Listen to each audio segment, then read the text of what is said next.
up, everyone? Another week, another episode of Match Play. I am your host, Stephie Smalls.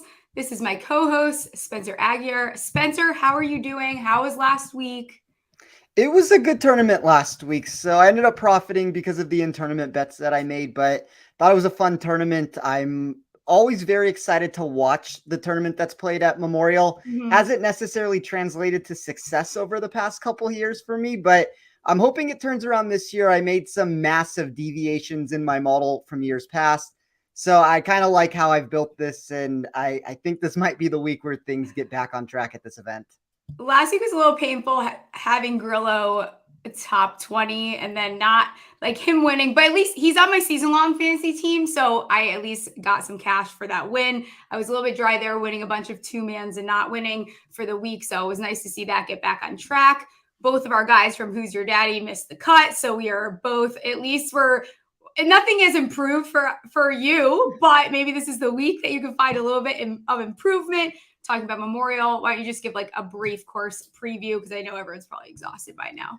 Yeah, I think that most people that provide content give very similar answers when we talk about a course. I think the one thing that I want to talk about that's just marginally different, I've heard it mentioned a couple times, but we have a course that's over 7,500 yards. It's a par 72 bent grass greens.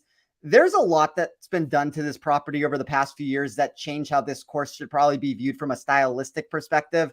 So in 2021, 150 yards got added to this property. I think that increased the difficulty of how this played, but there's a couple things about that. So when you get this enhancement in yardage here, and then you get this 4-inch thick rough, it kind of starts turning this, like, I think when you hear yardage, you think distance. Like that's the normal thing, like bomb and gouge, all of that. But with this thick rough that you have going on at this event, I think it's a little bit different. And we see that from a statistical perspective. 71.3% driving accuracy percentage here in 2022, 59.2% GIR percentage. Both of those metrics landed over 5% off their expected production rates on a random track on tour. To me, that kind of shows there was a concerted effort made to punish guys that go wayward off the tee. I want to find guys that are good scramblers of the ball. I think that the total driving towards the accuracy number maybe isn't necessarily the be-all, end-all to it. I'd rather try to course-specific, try to find a mimic statistic with it. So that would be guys that play well on easy-to-hit fairways with thick rough rather than that good drive number. I know that's kind of a convoluted answer to give there to it, and I'm trying to simplify it as much as possible when giving that, but essentially what it comes down to, which should be a really good sign for Scottie Scheffler here, it's a tee to green course. Like it's tee to green times a million, and then you get the neutralization of the putters. And I think that's why you have certain guys like Hideki and Keegan Bradley and maybe even like Cameron Young in a very weird way of how I ran my model, that these guys all of a sudden start getting this increase of win equity that we normally wouldn't see from them inside my model. Yeah, Scottie, my toughest battle in life, which is I guess a first world problem, is Scottie Scheffler's putting is absolutely destroying me. It's becoming so painful.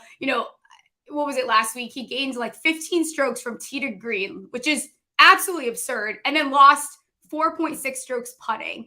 All he needs to do is put that putter together and things are going to play out probably very differently for him. Is this the place that he ends up putting it together? Maybe. You probably still see him finish very well in this tournament. I don't know what's going on with that putter. I'm hoping it gets better. Two of the guys at the top board too, there's been a lot of emphasis I'm seeing, all over the place on Rahm and Cantlay. And it's not surprising at all. Two of the best golfers in the world and their performance in the past year. How much are you putting an emphasis on course history compared to maybe other tournaments? I think it's an indicative statistic that you need to look into. I don't know if it's necessarily something that I'm going to remove, but there's a 20% weight in my model looking into that. And I do want to give a very quick answer on Scottie Scheffler to the tee to green thing and the putter that we're talking about here, because it's a noteworthy thing to mention. So Scottie in 2023 is averaging 2.567 shots per round tee to green. Second is Rory McIlroy, 1.840. So you essentially have a 0.7 shot difference between the first to the second player. That is an astronomical total. That's how much better Scottie Scheffler is striking the ball than everybody else. And if you want to take that same difference then between Rory and go down the list, and I have enough data on this guy before he went to live, that's the same difference from Rory McIlroy down to Brendan Steele, essentially. Wow. So, I mean, if Scottie could just make putts, Scottie would be winning every single golf tournament right now. Which makes it very frustrating when you have him, you still bet on him at the shortest odds ever, and you have him in your season-long team. You mentioned Rory, talking about that. Where are you at with him? Like this week at least, are you back on him? I can't imagine. I'm not sure that I've seen any predicted like rostership for him. He's not having his most lovely year. He's had 4 top 10 finishes here in his 12 appearances. He had a T7 at the PGA Championship. You know, if we can get that ball striking any week like this, any weekend can be Rory's, but it hasn't quite been there. If you look at what he's done this season, it's negative across the board in a lot of the statistical metrics that I've run. Now, I think the one difference here is we saw a turnaround from him at the PGA Championship, and he very quietly came in 7th place. I don't think you necessarily looked at this tournament or that tournament and saw Rory shooting up the leaderboard. And if you look at this from a back end sense of it, like a lot of people are not going to be playing him because I'll answer this as a DFS answer very quickly. You have 5 guys that are $10,000 or above. Right. 4 of those names are all going to probably garner 20% ownership plus on it. They're going to be 4 of the most popular plays in the tournament. And then you do have this contrarian answer that comes into play with Rory, to where I think from a leverage standpoint, Rory is really intriguing to consider this week. I know he's been working with that 2-way miss. That's something that can be punishing here for a course where I talked about the rough being thick and penal, and it's going to potentially cause problems to the guys in the field. But I would almost rather, if trying to create a contrarian build here, consider Rory over a lot of those names that we're mentioning, just because you do get so unique and different. And I don't necessarily think, you know, Patrick Cantlay or a Scottie Scheffler, if we want to say they're the 2 most popular, I don't think they're 2 times more likely to win this tournament than Rory is. So I do think that you have to know what you're getting into if you do sign up for Rory this weekend. I think historically I've been more inclined to do that than most people in the space. I kind of continue to jump back in when I shouldn't be in these spots, but I love it when I can get on a player that has massive win equity. No matter how you want to look at this, he's a top 5 win equity player in this tournament. My model seems to think that he's the 3rd most likely player to win it, which is a difference in what you're seeing in the market with him being 5th at most of these books. If I can get that sort of a difference here, I do kind of like taking a shot. You just have to know that he is the most volatile of the 5 for a reason. Absolutely. And I think I've been a little bit more negative, and I'm kind of back in because I've been so negative. And I think that he's not getting as much. It's still Rory. Like, you know, he's fallen off a little, like people's opinions on him. Looking at the rest of that top of the board, Xander and Hovland, who's having a fantastic season right now. Between the 2 of them, like where do you stand? Because I know the 2 of us, like I've been on Xander and I struggle with him because I keep saying I'm done, but I lie every single time. I'm not done. I don't love this number here. I miss the days where we were still getting 25 to 1 on him, 27 to 1 on him, even 22 to 1 on him. You're not getting that. I think this opened at 14 to 1. You know, he's one of the top iron players in this field. And it feels like for some reason he is potentially slightly underrated because, you know, he's leaving a little bit of a sour taste in people's mouths because he doesn't quite finish this year despite playing very well. So where are you at between these 2 guys? If we're looking at this without a number included into it, I prefer Xander for kind of all the reasons that you talked about. But you worded it best, Stephie. And I'll include Cantlay into this mix also, because I think he's another player that this has unfortunately happened. We look at these betting boards of this year, and you have these top of the boards that all the value's been taken away. And this is not the same spot where we used to get, like myself, I'm on almost Cantlay and Xander every single week of the last 2 years when I was getting these 25 to 30 to 1 numbers. And I think it was proven correct that my model was right in believing that there was value in that number, because you just have to look down. I mean, Cantlay's like 10 to 1 to win this tournament. Xander's sub 15 to 1, but I can't get myself there to make a wager at those prices. The value's completely gone. We could argue about what the exact correct price is, but I don't necessarily want to jump into a betting board. And it doesn't mean that Xander and Cantlay won't win. I think the casinos are masking their odds for a really good reason here, because they are two of the favorites. And this is why you're creating such high hold percentage boards at the end of the day, is the casinos have gotten smarter. They've also gotten more conservative in their the way that they run things. Like, they're not trying to give us prices that are necessarily conducive here. So I really like Xander. I would not be shocked if he won this tournament, but there's no world that I'm betting him at sub 15 to 1. And then as far as Hovland is concerned, I think we've just seen too big of an overcorrection. I know you mentioned a couple weeks ago, look, he's a top 10 machine. He's producing top 10s left and right. He's not necessarily winning events, but because of all those big finishes that he's put together, now all of a sudden we're looking at like a 20 to 1 or less golfer at a lot of markets. I think 45 to 1 is more of the accurate price from him. Yeah. So I'm kind of just out on him in every iteration of the market that you can look at, because his price has been pushed up way further than it should be. And maybe this is more of a gut thing, but this doesn't really feel like the breakthrough win spot that I'm waiting for Hovland. It doesn't feel like this is going to be the place to do it. But why don't we get into some of these smasher passes? I feel like I have a couple of surprising names that I like that I normally do not like. I started last week. I will let you drop your first one, and then we'll go through them. I'm not going to go to the extreme on the very first one, but let me ask you this, Stephie, before I even go into this. How gross do you want to get this week on some of these plays? Because I can get as gross as you want. We can go to the very bottom of the board. I definitely have some like very like debatable, like last week, like I was doing. So you could either ease into it or you could start it off with something like awful. Let's ease into it. I don't know your thoughts on this guy. We haven't talked about him a lot on this show, but Hideki Matsuyama, smash or pass on him? I'll leave that as an open-ended question. Yeah. You want to talk about the outright market, head-to-heads, placements? It's an open floor for you there. Yes, this is one of the guys that, again, we haven't spent a lot of time on him. I think it was a couple weeks ago when we liked him. It's been a while since I've been in. I'm in on him, honestly. I think this is a guy that he's had multiple like top 10, 15 finishes over the last 5 years. I could see him really, truly contending. I think that this sets up really nicely for him. And I think he is getting overlooked slightly. Although, again, this is one of those names where the number, you might have gotten better in the week, because now I'm seeing everyone start to jump on to him, which doesn't make me feel as good. I don't have him on my card. I wish that I didn't take Memorial Day as fully off as I did, because I started my research probably a little bit too late, but he will find his way onto my card. I think if you have access to certain markets out there, you can still find a 40 to 1, which is what I got. So Hideki experienced this really interesting trend from Monday to Wednesday. He opened up on Monday at 40. I saw him drift out at some books, and this is after I had placed a wager at 40, out into like the 45 to 1 range. And then he's kind of been hit recently into this 30, 35. As I said, you can find a 40 out there.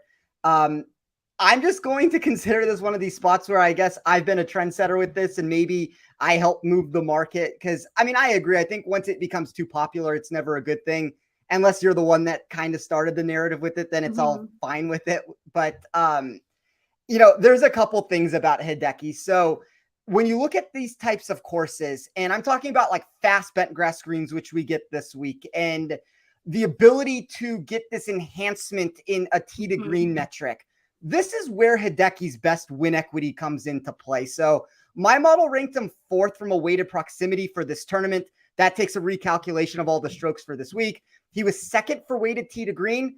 That's obviously going to be behind Scottie Scheffler after that rant that I gave at the beginning that he's so much better than anybody. I think you could throw him on any course in the world that's not a putt-putt course at this point, that he's going to lead the field in tee to green with it. So I really like Hideki. I think it's been a volatile year for him. We obviously haven't gotten the most out of him that we would want, but you look at these last handful of tournaments, he's a 5-tournament streak in stroke play contests of landing inside the top 30. He performed admirably in the match play contest.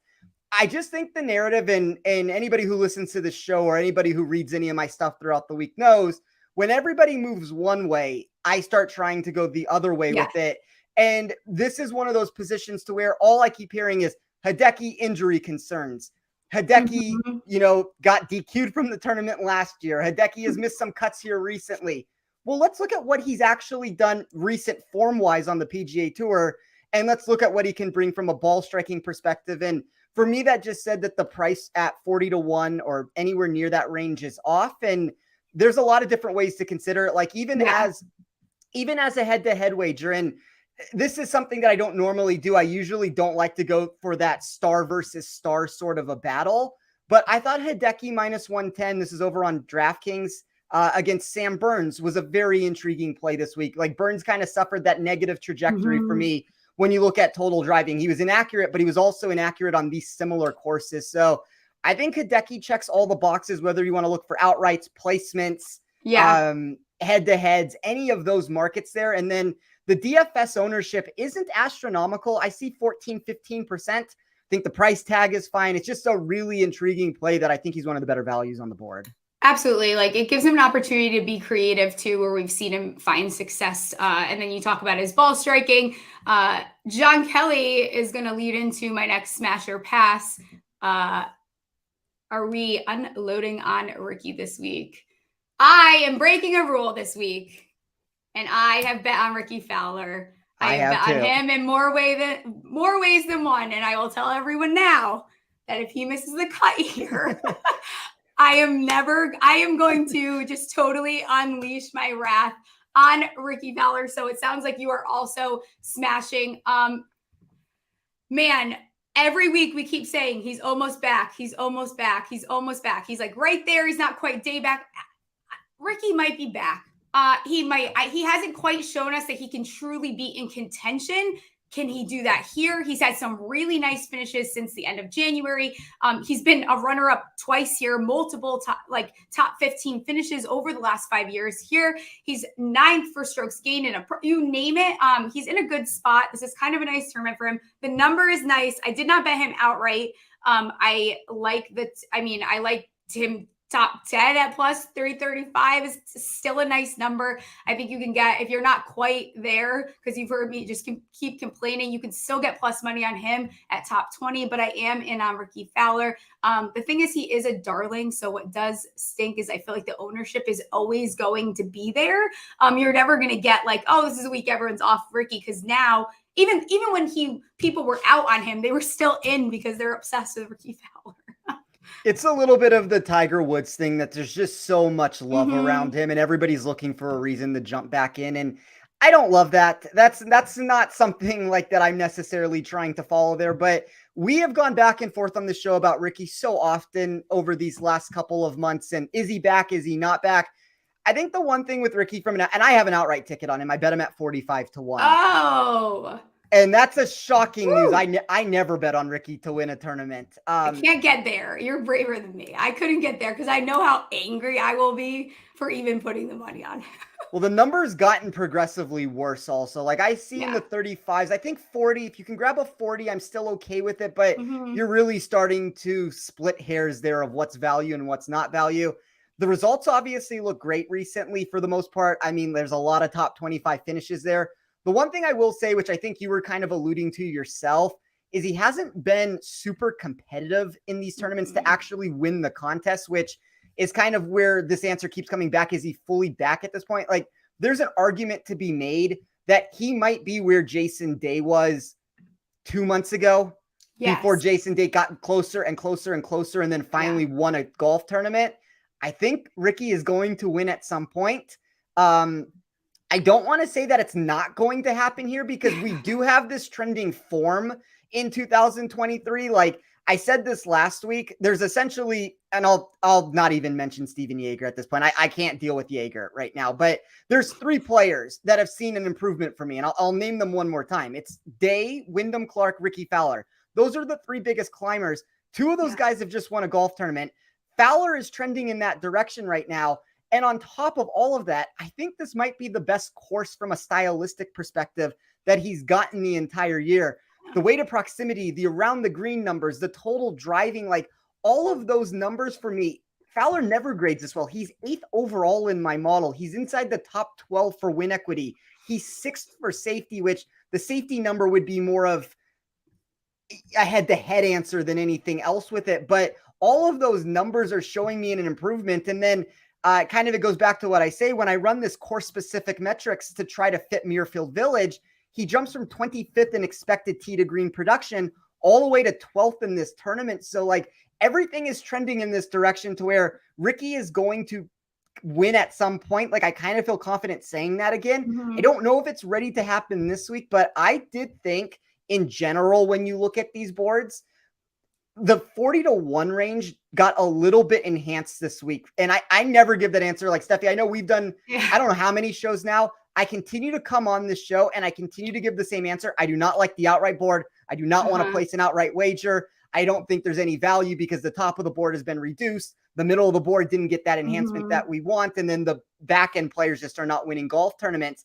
I do think this like 40 to 50-1 range is a super savvy spot to be in. It doesn't mean that Rahm, Scheffler can't lay Xander. They don't win this golf tournament, but like I am more inclined at least this week to take shots on some of those players in that 40 to 50-1 range. Yeah, I'm with you. And I feel like it's felt like, you know, the last several weeks that you're just, you know, you're placing that outright, you know, with those guys ultimately not having a shot at winning. So it feels like money wasted by the end of the tournament. But who do you have for the next one? I'm starting to get nauseated talking about Ricky Fowler. I'm like, I can't talk about him this much. All it takes is one good finish from him, though, and all of a sudden we'll both be back in fully, where maybe you were never in, but we'll go with that. But I'm going to go with a really gross player here in the 40-1 range. And I haven't heard very many people on him. I kind of seem to be on my own island here, and I'll give the answers for why I like him because I'm going to assume you're going against me here. Might end up being wrong, but Cameron Young this week at 40-1. Okay. Here's my thing with Cameron Young. Didn't he last year, didn't he lead day one, or am I crazy? Yeah, he led day one. Right? Yes. I think my only concern with him that if I were to think of like, is him like missing fairways. Like I could see that ending up being his downfall here, but I'm not necessarily totally out. Like you could probably, depending on what that number got to, you could probably convince me to have him somewhere, you know, whether I don't know what it looks like at top 40 or top 20. I could maybe be convinced that way. I don't feel strongly about outright, but these are the type of guys, like there are a ton of them where I feel really confident about them towards the beginning of the tournament. So they're on, you know, this is going to be another week where, again, said I was done with first round leader. I am not done with first round leader. There's quite a few guys that I feel more confident in the beginning of the week. But he's someone, why don't you tell me why you're in on him? I think a first round leader bet is an intriguing way to play Cameron Young. I also, if I was betting him in a placement market, I do think there's still volatility around him. I would probably shoot this way up like top 10 sort of a wager. Yeah. And if he misses a cutter, he does give you that downside. At least you're not being overly exposed for that sort of a bet. But you talked about it. He led this tournament after day one last year. He entered Sunday just outside the top 10, shot an 84 in round 4 on Sunday. That's right. Yeah. That is brutal. And that shows the downside that can take place at this sort of a tournament. But I want to talk about the driving accuracy for a second, because unlike a golfer like Sam Burns, who was inaccurate and then also stayed inaccurate when we got these easy to hit fairways plus thick rough, Cameron Young actually took the opposite trajectory for me inside of my model. So 69th overall in driving accuracy. I don't even think that's that bad for as erratic as people think he is in this event. So outside the top half, he climbs to 40th overall when I look at this good drive percentage on those easy to hit fairways plus long rough. And then the key to this example might be when you take those same easy to hit fairways, you add the long rough to it, and you just look at strokes gained total off the tee, he all of a sudden becomes 4th for me. So when I ran a total driving composition with all of those numbers attached, I try to reweigh the total driving metrics to figure out who would be the highest projected scorer on a strokes gain off the tee perspective of any person in this course. Cameron Young graded number 1 for me. And that's not the answer that most people are going to land to because of that inaccuracy that comes into play. But, you know, there's a lot of these back end metrics that are super intriguing. He's 5th in my model in weighted proximity. The history that he's found on these fast bent grass greens, he jumps up to 10th. And then if you want to mention the bad recent form, which I think is certainly noteworthy, and I think that's also one of the reasons why we've gotten this enhanced price right now, he had an illness. He was not feeling well. The rumor is he lost 10 plus pounds there leading up into the PGA Championship. You know, he had a really weird ruling there on Friday that caused them to probably miss the cut. He imploded after it. He had a 2-foot par putt. He moved his marker. I guess he forgot to move it back, is at least the rumor of it. I never saw what actually happened, but he suffers a 2-stroke penalty. He goes to the next hole. He puts it into the water. All of a sudden, he misses the cut there. And, you know, now the form looks really bad when you look at the last 3 tournaments, but I'm willing to chalk that up as just illness. I think it was a really wonky finish at the PGA Championship because of the penalty. And, you know, now for DFS, we're talking about a golfer that does have immense upside, who everybody liked at this event last year, who was the darling of DFS to begin the season. And now he's like 8% owned and nobody wants to put an outright bet on him. And it goes a step further than that. Like the sharp money is against him in head-to-head matchups. The square money is against him in head-to-head matchups. He's moving in the wrong direction. Like, I don't care what side of the aisle that you're on, unless I guess you're me in this position. You don't like Cameron Young. And I am completely fine backing him in this situation. I know what like I'm getting into, and it's kind of the answer I keep giving for all these players, but I'm willing to take that risk on a golfer that if he pops, he's going to pop in a really big way. So it's like top 10 first round leader, bet to win this tournament. I'll avoid him in the head-to-head market because of some of that volatility that I talked about. I did highly consider getting gross with it and putting him into a head-to-head bet, but I don't think you need to here. I think you can get your exposure in MME contests and in different ways like that and not get stuck in this cash game matchup, top 40 sort of perspective with it. Yeah, I think that's totally fair. He's someone that probably, again, like I like him to be, or even like to finish the first round in the top 5 might be like an interesting play. I'm not sure what you could get on that right now. Talking about, let me see. I have a couple of names I feel like I don't normally go to that kind of like, one of them is, so smash or pass, KH Lee. I feel like, and I never have been this way, I feel like I've quietly become a KH Lee supporter. Me too. Yeah, and I think he's a really good DFS play. Like if we start there, 7,300, about 5% ownership. When I'm looking at players, let's say 7,500 or less, I want to say, I'm scrolling through this very quickly, I think he's the second highest owned player for me in that range down to the bottom. Christian Bezadenhout would be the only one higher from an overall rank. But when I ran this for upside, all of a sudden KH Lee enters into a legitimate top 25 option in almost any way that I want to run this. So weighted scoring was a big one for me. And that's a category that I always run. Weighted scoring looks at a reprojection of the par 3s, 4s, and 5s. It takes the total driving. It takes the weighted proximity. It takes the scrambling. It takes the historical data that people have performed at those specific distances. And it gives me a number. And I compare all the players against each other. I try to figure out where there's an edge to be found. There's 5 players in the $7,000 range that graded inside the top 25 for me in expected weighted scoring. I won't name all of them. I mean, I'll give a couple. Like Keith Mitchell was an intriguing one. Keegan Bradley would be another. I mentioned him at the beginning of the show. But all of those players that did fit into that were in the upper $7,000 range for the most part. KH Lee at 7,300 was the only one that fit into that mix. And I think there's a lot of ways to consider him. And I don't technically have a wager on him right now because I couldn't figure out the way that I wanted to do it. But if somebody wants to either find, I mean, I guess my favorite way to do it would be a placement bet. I didn't necessarily find a head-to-head matchup that I liked with him with it. And that's kind of the problem with these elevated events in general is books have gotten savvier in the opponents that they put against each other. So like, as I'm doing this right now, I'm going to very quickly bring up who KH Lee's matchups are. Okay, so Ryan Fox, you got to lay minus 160 juice. So it's like, you get a matchup that makes sense. And I would like the KH Lee side. I don't want to lay minus 160 juice. I definitely do not. Brian Harman, I mean, I guess I could consider that at 110. I prefer the KH Lee side, but Harman's not a fade candidate for me. Steven Yeager, my model always likes Yeager, but this is his 6th or 7th straight start in a row. Kind of off of him. And now the problem is you got to lay like minus 140 juice at most places that you're at. I think the one that's probably the most conducive if you are trying to figure out a way to get into this, Adam Hadwin might be intriguing. Hadwin experiences this really big boom or bust output for me. So it thinks his ceiling is very high if he hits it. It also thinks his floor is low. Once again, not a fade candidate that I'm looking to take on, but like that's kind of the problem is we didn't get the Ryan Fox matchup that we would have gotten 2 years ago, where all of a sudden you get Fox versus KH Lee in a -110 battle both ways. Right. And that becomes my bet of the week. Like we've been priced out of so many markets here that it's difficult. Yeah, absolutely. And I think for me, like when it comes to KH Lee, I think I do have him. I want to say it's top 30 at plus 190 is what I'm pretty sure off the top of my head.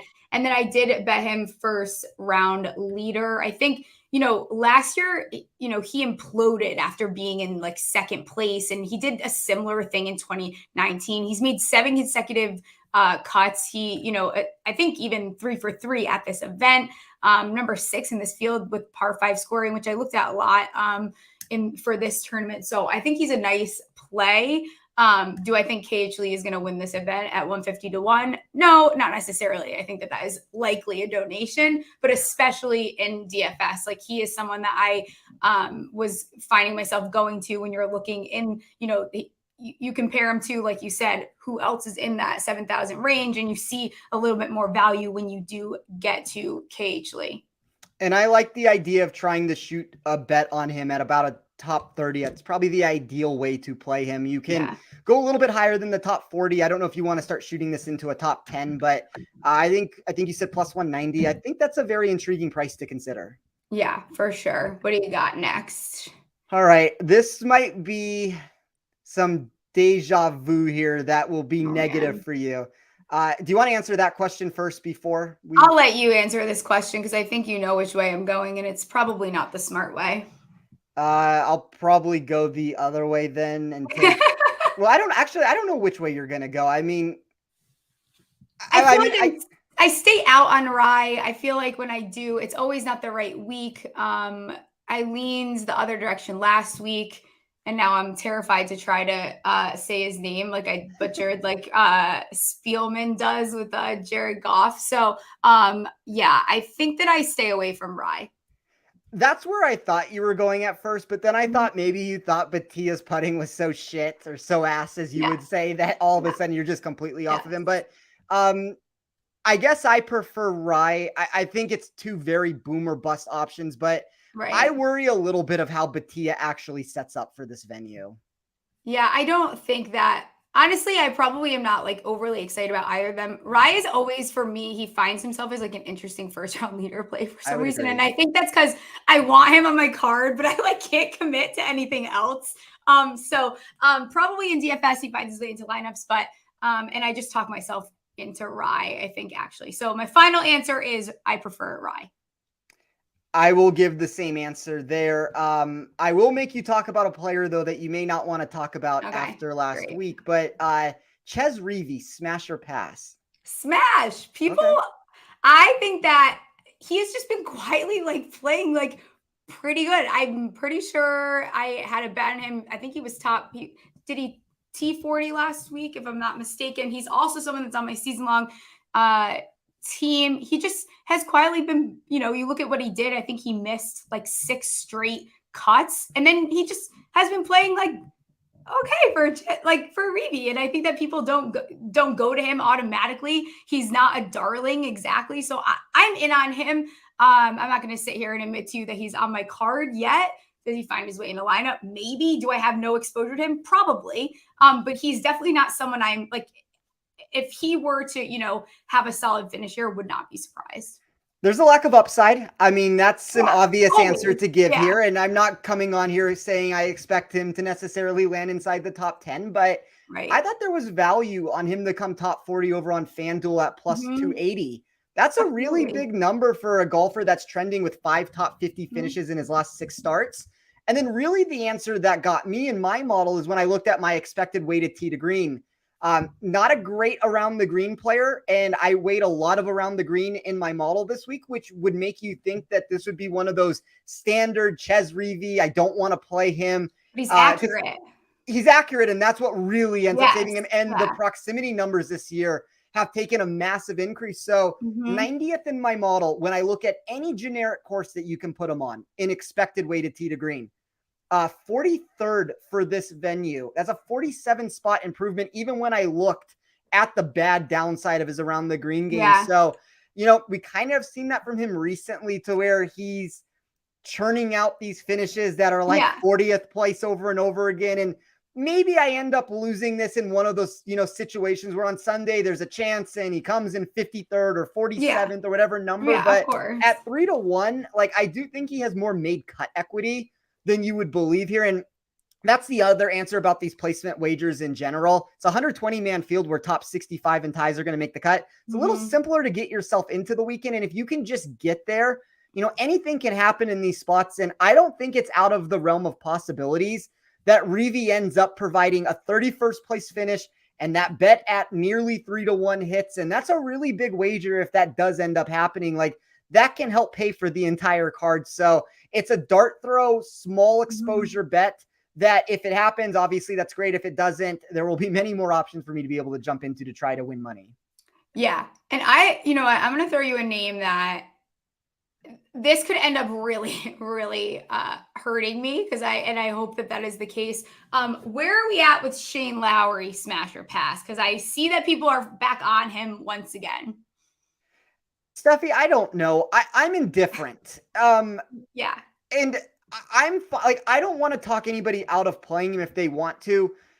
He has these very nice returns in my model when I ran this from an upside perspective, just because it's a more challenging course. And anytime that you look at these venues that are more difficult and you need an around the green game and you have to find a way to scramble, that's how Shane Lowry wins golf tournaments. Yeah. So I think it's certainly possible that we see him top 10 this tournament.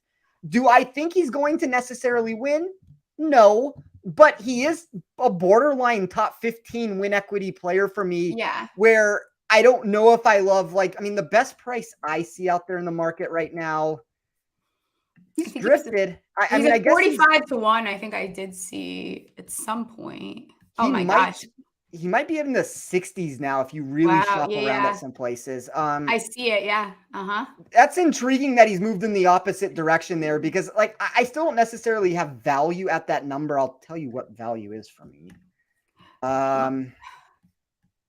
It's not that far off from it. It's like in the 70s, but still, it's not enough value for me to punch a ticket there. But that kind of just shows it's an indifferent spot for me. Like, if somebody wants to back him in DFS, I think he does make sense.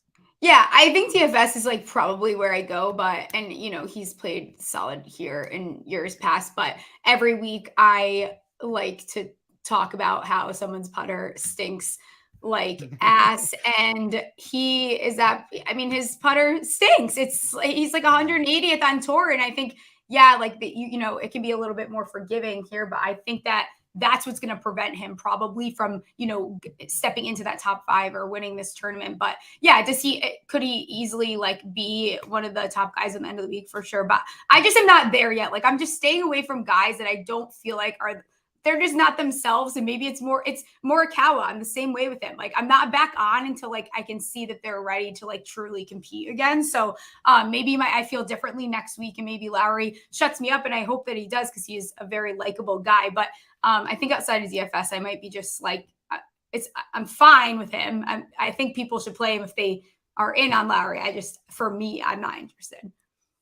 Yeah, I don't know if there's necessarily value in the market either is the problem, because there are enough people that are on him that's kind of pushed away.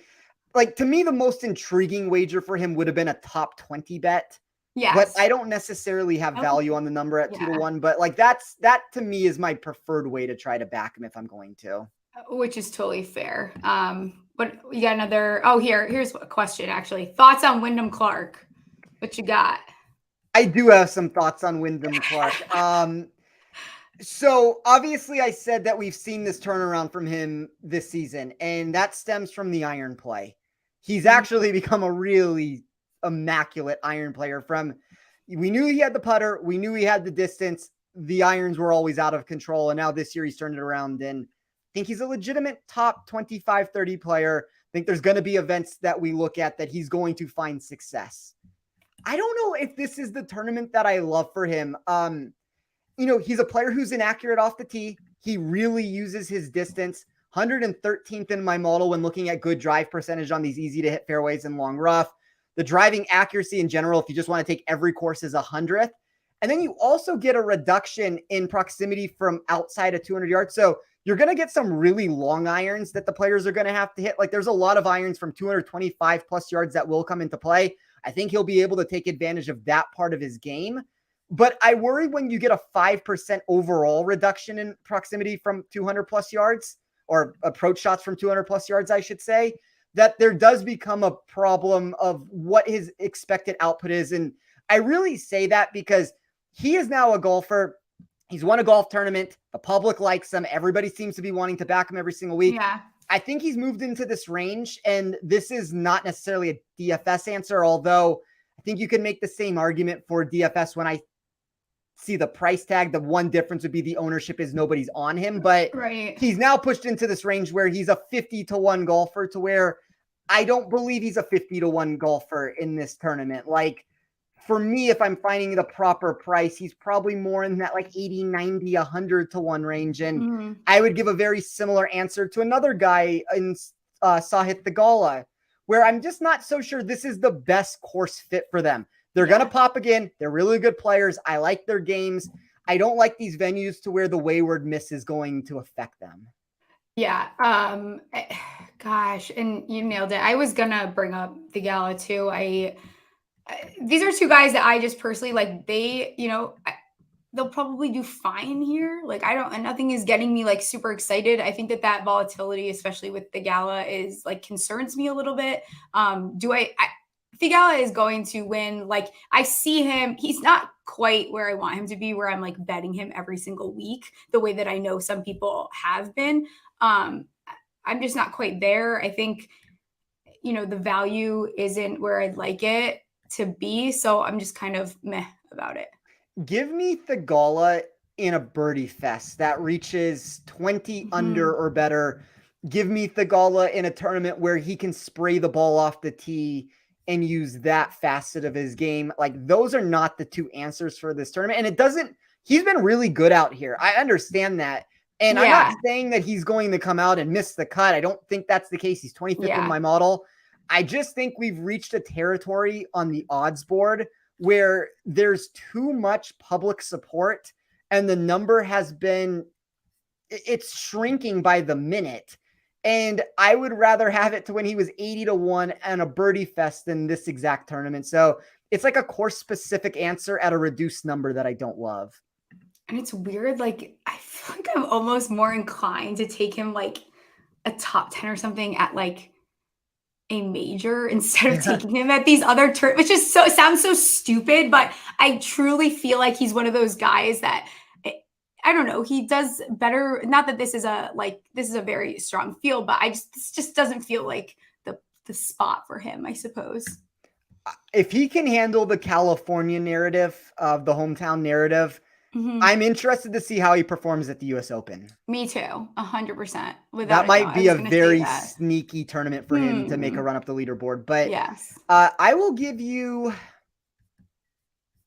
I guess let's go to the one that is less gross, which is kind of a surprising thing to say when you hear the price here. But Adam Svensson, top 40 plus 190. Smash or pass? Svensson burns me a lot. I actually do have a Justin Suh over Svensson bet at plus 100. Another guy that for some reason, like I've never really in on. It's like him and KH Lee. I'm like suddenly starting to like more and more as the season goes on. Again, I don't have much to say about Svensson, honestly, but I can see where the appeal is for sure in the aspects of his game. I think like we'll touch on Justin Suh for a second because I'm curious to hear why you like him. I am out on Justin Suh this week. Do you want to give of all people? I think for me, it's more like at this price where I think in DFS, like he's at like 6,900, something along that. Like, I just think that the upside, like at that price with guys in his area, like I like that. I think that, he's had 2 top 6 finishes earlier. He I'm not going to say compete, because I mean, you can use that word in several different ways. I think last weekend you saw him having like a really great putting performance compared to like maybe some weeks in the past, and he improved his ball striking. And he only has one missed cut over the last 17 events. So like, where I think that Svensson, for some reason, maybe this is just like a personal preference, and from what I've watched, and from a guy that, again, like has been on my season longs, like, for the last 2 years, I lean Suh. So maybe it's more that I have beef with Svensson more than I like Suh. But I do think that Suh, I think he quietly right there has like some nice upside. Like, I don't think Justin Suh is winning, but at 6,900, and you look at some of the value that you can kind of get in some of these positionals, and I don't hate it. I wish there was a way that I could risk Who's Your Daddy dollars. I know. To try to get back in this game. Like, I can head-to-head bet my way back into this contest. That might be the only way to do it. But I guess what I like about Svensson, and we don't even have to compare it to Suh here, just as a top 40 bet, I thought he was rather safe across the board for me, and almost all expectations of how I ran it. Very similar answer that I'd give for Reavie, that I don't know if I necessarily expect him. I do think he has more upside than Reavie. I'll state that for sure. Yeah. Like, I would think that he's more of a bet that if you wanted to push it into a top 30, I could understand that. But he was inside the top 20% of this field for me in anticipated safety. That's something that I always look for in these top 40 wagers, just because we do need a floor for these bets. And then I also found steady improvements for him for his production on this track over a normal course. That's just a really big thing for me. Like, I keep going back to the course specific answers over anything else. And like, I like Justin Suh on most weeks. I feel like I'm on him more often than not, but I don't know if I love this tournament for him. I like I said, I wish there was a way, $100,000 of future Who's Your Daddy money, but will leave me in my own misery. Svensson hasn't done anything, and I guess there is like safety in that. Like, he hasn't done anything that just like I'm excited about. Like, he's fine. He's playing fine. Like, he's probably made his last 3 cuts, probably finished. I think he's had at least like 2 top 40, somewhere around there, maybe a top 30, top 20 something. So he's playing fine. Like, he's making the cut. But he hasn't done anything that like exciting since like the Players, where I think he was the T13. So I just, again, another one of these guys where I just want to see like a little bit more. He's an interesting name for a first round leader, honestly, because he tends to be one of those guys that plays better earlier in the week, and then kind of, the volatility comes to play and he goes home packing. But we'll see. I think you said it best, though. Like, to me, he finishes somewhere, and he might get off to a hot start on day one. I think he finishes somewhere 25th to 55th, somewhere in that range feels like where he's going to be. Yeah, 100%. Like, it's going to be something like boring, doesn't get you super excited. I don't know that I think he's going to sneak into the top 20. He'll probably finish top 5 now that I have severely switched my feelings on Svensson since the beginning of the season. Let me give you one more. Let's see. I'll give you something. Should I give you something gross? We can do something gross. I'll give you something very gross. We can exchange gross for gross here. Okay. Austin Eckroat, smash or pass? I like Eckroat. I think he's a player that is undervalued. I think he's in that same sort of a range as a Sam Stevens. Like, I think they're very similar golfers whenever I run my model, but Eckroat's been really good recently. Like, obviously the back-to-back top 16 finishes, but handful have made cuts before that also. Like, all those statistics here look fine. He's inside the top 50 for weighted tee to green. When you're talking about a $6,000 golfer, like, you're really just looking for high-end traits that you can pencil in. And I kind of do think that there are some $6,000 players more so in this tournament, maybe because it's a 120-man field here that I like, but I don't have a problem with him. I don't know if I'm going to go as far as to say smash here, but it's definitely not a pass for me. Yeah, I think, he's on my card. I like the top 40 at plus 250. I think that's very within reason for what he's doing, gaining strokes like off the tee. He's gaining strokes on approach and 3 straight. Like, he's kind of just playing like very, for him more consistently than, obviously what, you can see towards the pass. He's coming off that T16 in Texas, 2 top 10s this year. You know, like there's things to like about him. So I think a top 40 is very much within reason for this kid. I'm not in on him to obviously win this tournament. I know that is ridiculous. But yeah, he's going to be in lineups in a top 40. Why not? You kind of see him, you know, play well. Again, another one of these guys, volatile once you get to the weekend, but I think that he can secure himself into the top 40. Yeah, top 40 would be my preferred way to play him 100%. So I have no issues with that. But I will close this with maybe the grossest smash or pass we have ever done in the history of this show, Stephie. Oh, no. I will give the odds of a wager here because if I don't, it's going to sound like that I might be drunk for this show today. Okay. Jason Duffner, plus 650 to come top 40. Smash or pass? I feel like this is going to sound crazy, but like I said last week, there's these guys that will like pop up in your research and you're like, I'm ignoring that. Like I do not care. I do not fucking care. That dumb whatever stuff. Like it's a pass for me, but like in a way where like I know. Go ahead and talk about Duffner because I can imagine I kind of have an idea where you might go with this. So 3 consecutive missed cuts. I understand that's not necessarily ideal, but if you look at what he's provided before and it's not great. I don't think he has, when I looked, anything within the top 30 since the Barbasol or the Barracuda, whichever one it was, since 2022. So he's not necessarily providing these finishes that you want, but I think this is a really nice course setup. Like we've seen it historically from him. He's found as high-end success as he can. And I know that's a better end version of him that we're talking about right now. But even if we condense this into, let's say, the last 4 years, miscut last year, 37th, 44th, 7th. All the numbers trend in the right direction when I look at the driving accuracy, all the short game metrics, the proximity looks fine this season. Like, look, he's probably going to miss the cut again. I understand that, but I don't know. I mean, he's 0.25% owned in DFS. He's a stone min price $6,000 golfer. If you were to tell me that he came in 37th place this week, I think that's certainly a possibility that's out there. And anybody who doesn't want to play it, I mean, this is the epitome of dart throwing and trying to number grab and value grab in a situation, because the most likely scenario is that he misses the cut, and he may miss it in glorious fashion and coming in last place with it. But I just thought 650 was too high of a number for a golfer that I think is about 50-50 to make the cut this weekend. I don't know if that's necessarily the worst answer to give. Yeah, you know what? I think it's really nice that Duffner has someone rooting for him because it's probably, you might be one of the only people. Yeah, I mean, not a lot to say about what he's done this year.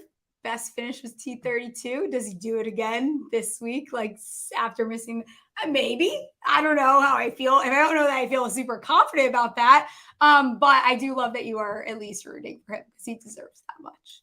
I mean, anybody who's smashing that other than me in this scenario might need a mental evaluation. Yeah, so, probably. Yes. You didn't say that it was the worst thing you've ever heard, so I'm going to take solace in that answer. That's fine, because I figure this, I can kind of understand, like I understand the pathway, no matter how psychotic it kind of sounds. Like I get where you were going. Like I get it. I like talking about different golfers, and we can talk about all this. You hear the same ones, and now I'm going to have a lineup with Duffner, and it's going to be great. You can thank me or blame me when depending on how this goes. Perfect. Yes.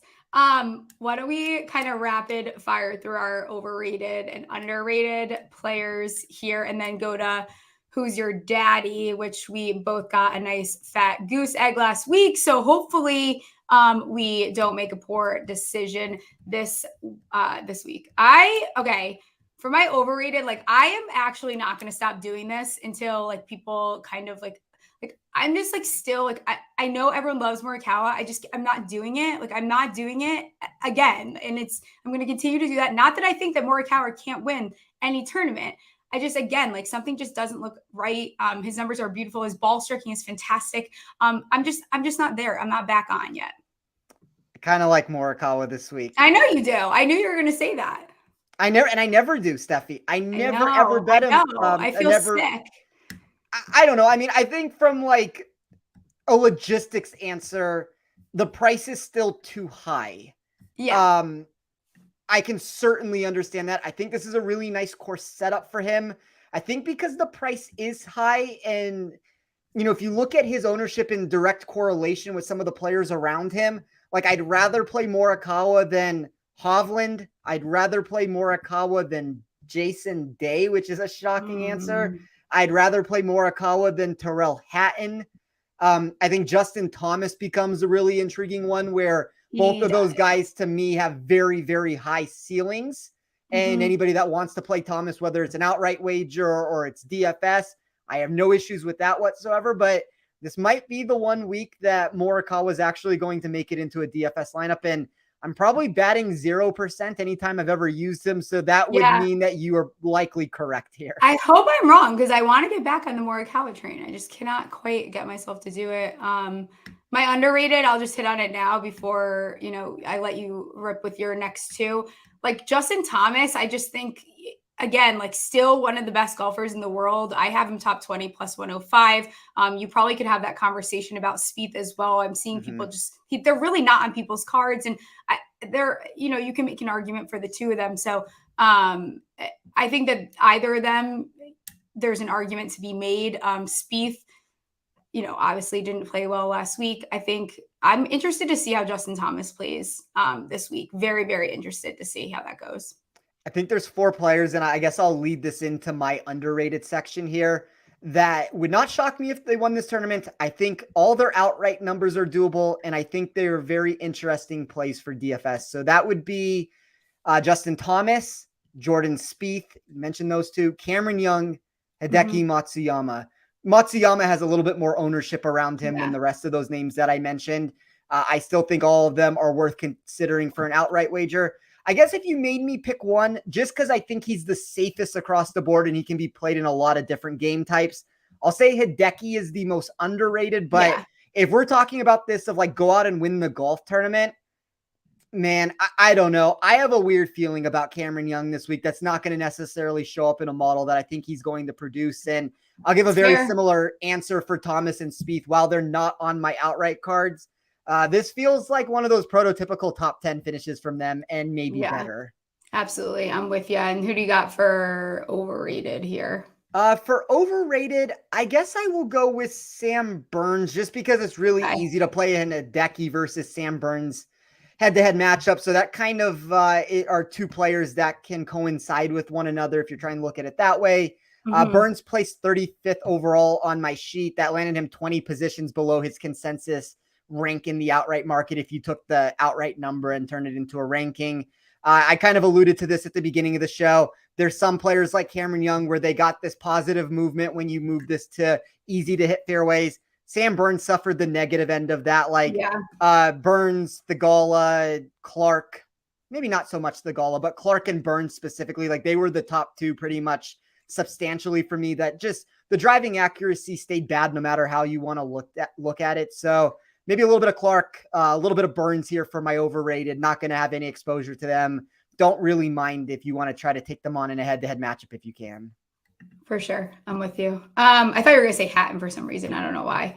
I don't love Hatton this week either. A lot. Yeah. People are very high on him. He's someone that I don't typically bet him, honestly, for outright. So you're not really often going to see him on my card regardless.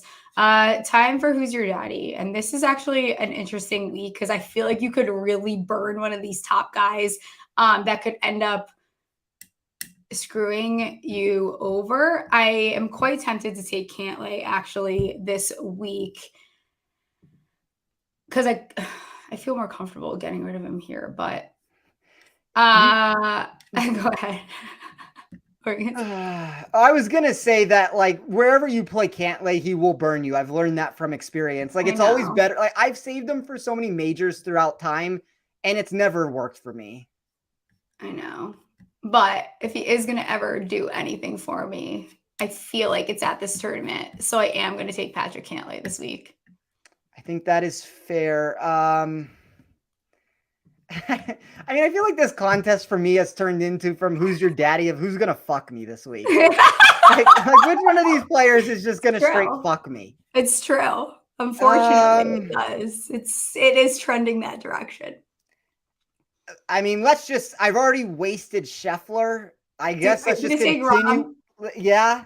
I was going to do it. Okay, you can take Rob. That's sweet. All right, we'll see how it goes. I almost did it. So Patrick Cantlay, or like I just say, can't fucking do anything. I guess you're my daddy this week. I'm not ready to call you that. One last name before we get out of here, because I want to make sure that we talk about him at least a little bit before people tell me that I didn't even bring him up. Adam Scott. I like Adam Scott this week. I don't think you like Adam Scott this week. I like Adam Scott first round leader. I like him top 20. I like him top 10. I like him outright. Where are you at with him? I think he's quietly like just playing very solid. Like he's coming in good form. Top 8 in putting since the Masters, top 25 off the tee and around the green. Irons have been really good, honestly. 2 top 10s in his last 3 starts. I feel pretty good about Adam Scott, admittedly. Do you want to take a guess where Adam Scott ranks in my model? Probably dead last. It's between 1 and 120. 111. He is number 6 for me. Oh, okay. That's not as bad as I thought it was. No, I mean, it's great. That's one of the best values that I have on the board. Like the thing with Scott that it's at least worth mentioning, and I don't necessarily live by this mentality. I'm going to play Adam Scott this week. I considered him as an outright. I think there's a lot of different ways, maybe specifically if you have access to certain books. I thought Adam Scott against Wyndham Clark was a really intriguing head-to-head matchup. Yeah. That's one, if you search around, that you might be able to find value on. But I'll say this, sharp bettors or sharp money absolutely hates Adam Scott every single week. I don't agree. I think that this is a great fit for him. And this feels like one of those tournaments where if Adam Scott is going to, I don't want to say the word shock. It wouldn't be a shock for a guy to win a tournament at 50, 55 to 1, who is still one of like the top, 20 favorites in this event. But I think it would be an unlikely outcome for most people if Adam Scott won. This is the venue to me that if Adam Scott is going to win, it's going to come at this sort of a tournament. Yeah. I highly considered making an outright bet on him. Like if I could redo my outright card, I would probably remove Keegan Bradley at 100 to 1. And I probably would have either entered Adam Scott or Tom Kim. Yes. And I think those are 2 players to keep an eye on this week. I don't know if I necessarily believe Tom Kim wins this tournament in his first go around here. I think this is going to be a venue that's historically very good for him. I think probably a top 10 wager, a DFS play might be the ideal way to play Tom Kim. But if I could switch Scott or Bradley into Scott, that might be something that I would do in retrospect. Nice. Yeah, I'm glad you said Tom Kim, and then I'll make this last comment and we'll get out of here. I actually did take Tom Kim over Shane Lowry at plus 100. I thought that was a decent bet. I'm with you on that with Tom Kim. Another guy where was a darling for a little bit, and then everyone decided that they hate Tom Kim. Yeah. So I'm back in on Tom Kim. When everyone goes that way, I go this way. So I'm back in on Tom Kim. Adam Scott, big fan. That's it. We're done with another episode of this, and then we have next week. Good stuff. All right. See you guys.